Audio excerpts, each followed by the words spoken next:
Hi hello ನಮಸ್ಕಾರ. Serial news cinema ನೋಡಿ ಬೇಜಾರಾಗಿದ್ಯಾ? ಹಾಗಾದ್ರೆ ಇನ್ಮುಂದೆ ನೋ ಟೆನ್ಷನ್. ಯಾಕಂದ್ರೆ ಕರ್ನಾಟಕದ ಜನ ಮೆಚ್ಚಿದ ಕನ್ನಡ ಬಿಗ್ ಬಾಸ್ ಸೀಸನ್ 12 ಶೀಘ್ರದಲ್ಲೇ ಆರಂಭವಾಗಲಿದೆ. ಯಾವಾಗ ಶುರುವಾಗುತ್ತೆ? ಈ ಬಾರಿ ಕಿಚ್ಚ ಸುದೀಪ್ ಅವರು ನಿರೂಪಣೆ ಮಾಡ್ತಾರಾ ಇಲ್ವಾ? ಎಲ್ಲವನ್ನ ಈ ವಿಡಿಯೋದಲ್ಲಿ ತಿಳಿಸ್ತೀನಿ. ಇದೇ ತಿಂಗಳ ಅಂದ್ರೆ ಸೆಪ್ಟೆಂಬರ್ 28ರಿಂದ ಬಿಗ್ ಬಾಸ್ ಗ್ರ್ಯಾಂಡ್ ಆಗಿ ಓಪನ್ ಆಗಲಿದ್ದು ಕರ್ನಾಟಕದವರೇ ಸ್ಪರ್ಧಿಗಳಾಗಿ ಬರಲಿದ್ದಾರೆ. ಕಲರ್ಸ್ ಕನ್ನಡ ಇನ್ಸ್ಟಾಗ್ರಾಮ್ ಪೇಜ್ ನಲ್ಲಿ ಬಿಗ್ ಬಾಸ್ ಪ್ರೋಮೋ ಒಂದನ್ನ ಶೇರ್ ಮಾಡಿಕೊಂಡಿದೆ. ಸದ್ಯ ಯಾವ್ಯಾವ ಕಂಟೆಸ್ಟೆಂಟ್ಗಳು ಬರಲಿದ್ದಾರೆ ಅನ್ನೋದರ ಮಾಹಿತಿ ಲಭ್ಯವಾಗಿಲ್ಲ. ಇನ್ಮುಂದಷ್ಟೇ ಗೊತ್ತಾಗಲಿದೆ. ಇನ್ನು ಪ್ರತಿ ಬಾರಿಯಂತೆ ಈ ಬಾರಿಯೂ ಕೂಡ ಕಿಚ್ಚ ಸುದೀಪ್ ಅವರೇ ನಿರೂಪಣೆ ಮಾಡಲಿದ್ದಾರೆ.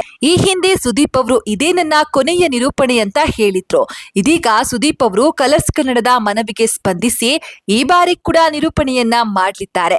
ಈ ಬಾರಿ ಯಾರ್ಯಾರು ಕಂಟೆಸ್ಟೆಂಟ್ಗಳು ಬರಲಿದ್ದಾರೆ, ಈ ಬಾರಿಯ ಬಿಗ್ ಬಾಸ್ ಸೀಸನ್ 12 ಹೇಗೆಲ್ಲ ಇರಲಿದೆ ಅನ್ನೋದು, ಈ ಬಾರಿಯ ಬಿಗ್ ಬಾಸ್ ಸೀಸನ್ 12 ಹೇಗೆಲ್ಲ ಇರಲಿದೆ, ಮಸ್ತ್ ಮಜಾ ನೀಡ್ತಾರ ಕಂಟೆಸ್ಟೆಂಟ್ಗಳು ಅನ್ನೋದನ್ನ ಕಾದು ನೋಡ್ಬೇಕಿದೆ.